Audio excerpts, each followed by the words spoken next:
Fala galera, para quem não me conhece, sou Sandro Adonai, aqui da Udicar, e vocês sabem que esse canal aqui eu divulgo as minhas viagens, algumas aventuras, experiências que eu faço, os carros que a gente produz aqui, entre outras coisas, curiosidades. É um canal que eu gosto de explorar nesse sentido, de trocar uma ideia com as pessoas, né? Porque eu divulgo e depois eu tenho feedback das pessoas nas coisas que eu faço. Então, eu gosto e faço isso para vocês também. Inclusive, se possível, se inscrevam aí no nosso canal e façam seus comentários, principalmente no vídeo de hoje. Hoje eu não vou falar de carro, eu não vou falar de viagem, não vou falar de aventura, não vou falar de experiência, nada disso não. Mas eu queria te pedir de verdade que você fique comigo até o final desse vídeo para entender o motivo de eu estar trocando essa ideia. Eu não vou falar sobre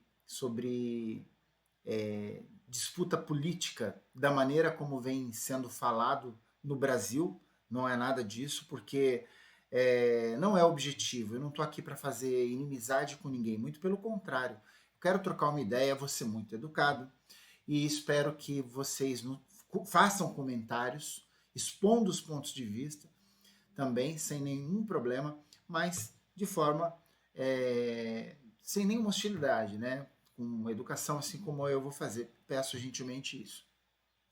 E qual que é o meu objetivo hoje? É por conta de trocar uma ideia, por conta de uns pensamentos que eu entendo. Eu não sou nenhum cientista político, então crítica não vai mudar muita coisa para o meu lado. Mas eu vou expor uma ideia de uma pessoa que é um cidadão comum, que vê as coisas, visualiza e talvez entenda ou não entenda aquilo que está sendo explicitado por ações e situações. O primeiro ponto é, hoje na disputa política do nosso país, nós temos dois personagens lá, que não vem nem ao caso citar os nomes, todo mundo já sabe. Como eu disse, eu não quero criar atrito aqui. E parece uma disputa de um MMA ali, uma luta onde uma parte da população torce para um vencer e a outra parte torce para o outro vencer. E no meu entendimento, não é esse o plano, não é esse o objetivo da coisa toda. Porque por trás dessa disputa, desses dois personagens que estão lá como dois lutadores, né, de MMA, vamos dizer assim, por trás disso existem filosofias. E é justamente sobre isso que eu quero falar. Então, bom, primeira vez que eu estou gravando no computador, então eu talvez, se tiver algum probleminha aqui, a gente vai se acertando. Primeiro detalhe é o seguinte: este é o mapa das eleições do nosso país, né, do primeiro turno, do que aconteceu. E o que ocorre?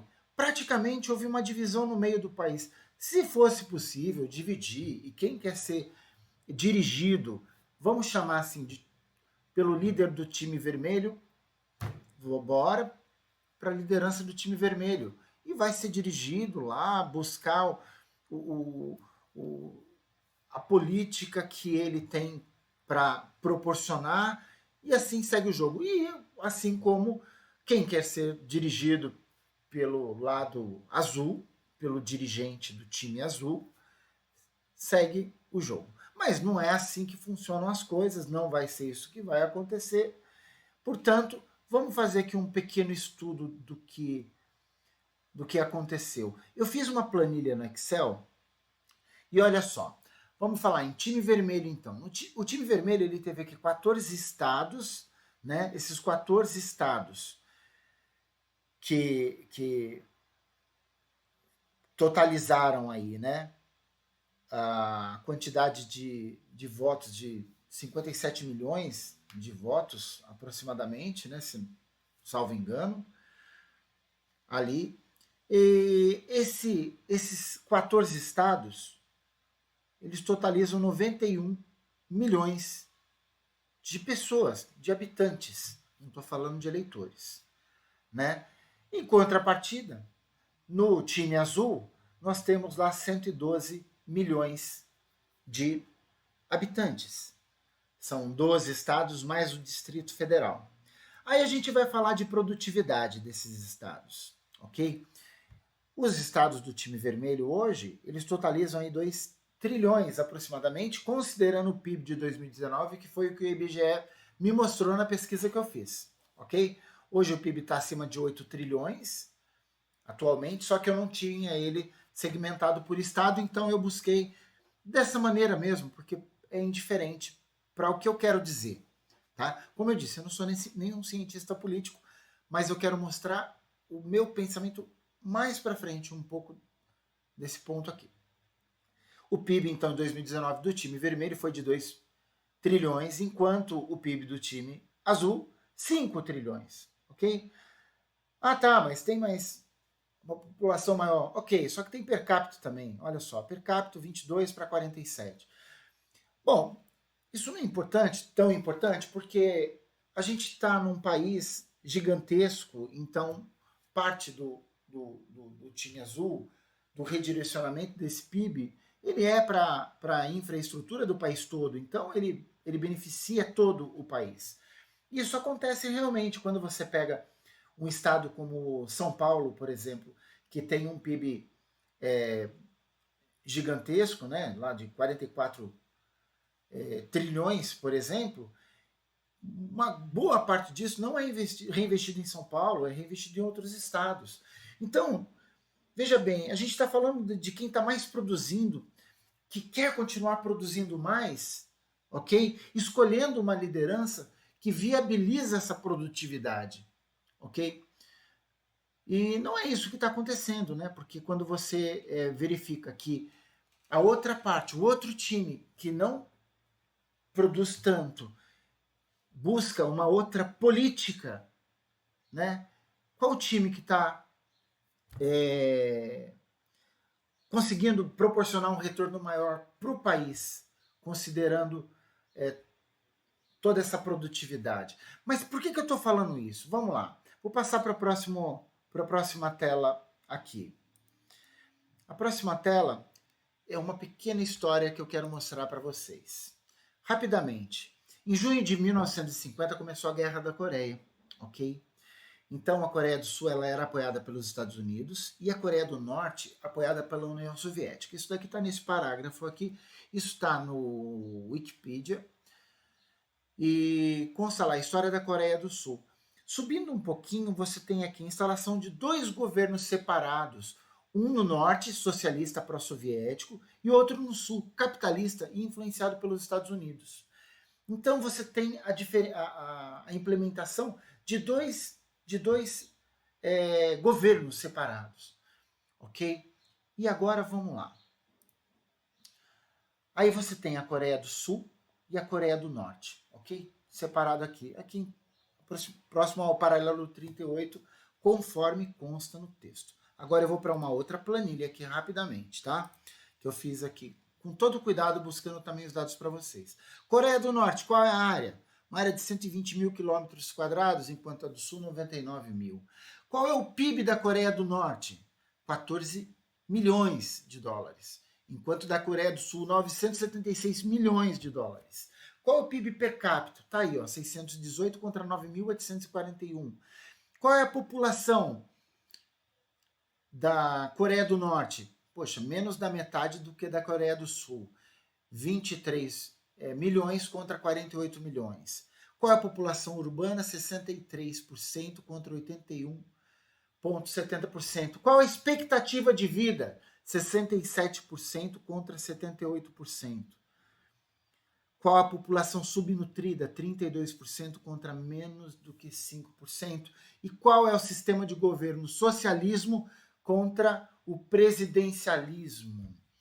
O que a gente tem de exemplo aqui, de referência? Um único país, que ele foi dividido ao meio em dado momento, pela guerra, inclusive, né? Fruto da guerra, na verdade, onde uma parte do país resolveu assumir o socialismo como governo. E a outra parte, o presidencialismo como governo. E os resultados são muito claros. A gente consegue visualizar que o socialismo ele nunca deu certo em lugar nenhum.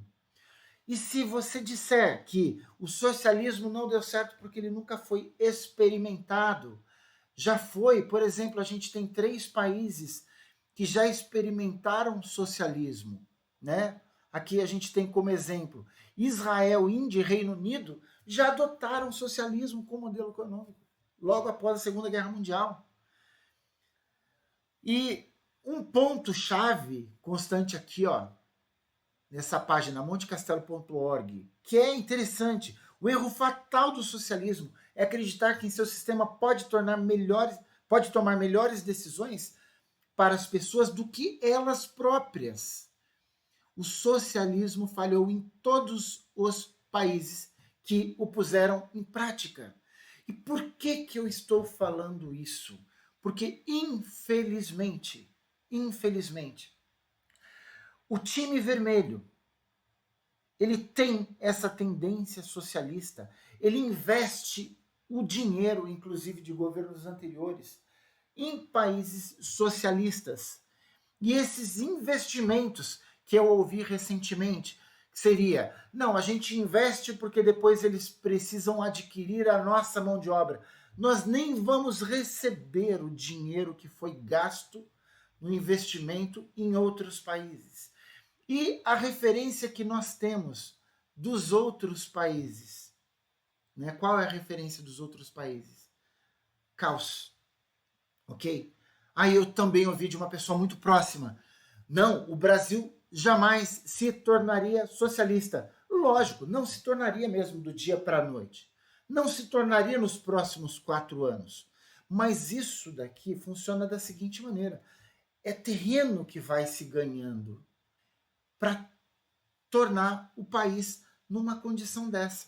Então os dados estão aí, conforme eu mostrei para vocês. Um exemplo que não tem como a gente fugir dele. Coreia do Sul e do Norte startaram no mesmo ponto inicial, né? Começaram tudo. E olha a diferença, até a expectativa de vida aqui em um é de 67 anos, no outro é de 78 anos. Né? População subnutrida, 32%. Enquanto na Coreia do Sul, menos de 5%.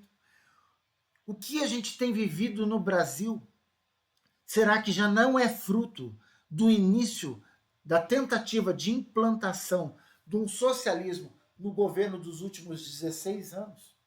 Vamos analisar esses números e pensar com cuidado, porque o que acontece? Os jovens, respeito os jovens, os estudiosos, mas a experiência que eles não tiveram, né, o que eles não experimentaram ainda, né, simplesmente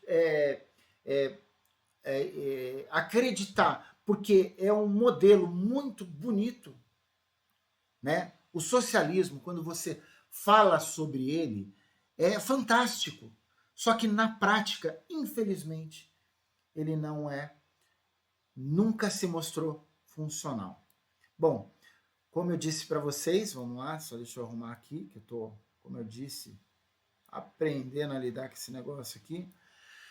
Eu queria só trocar essa ideia com vocês, mostrar um pouco sobre isso. Se vocês tiverem alguma coisa para dizer, como eu disse, com educação vai ser respeitado.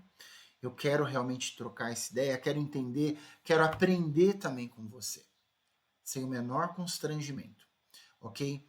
Se possível, se inscreva no nosso canal. Eu sempre divulgo vídeos de várias coisas. Agora a gente está tratando esse assunto, ok? Mas vamos trocar essa ideia.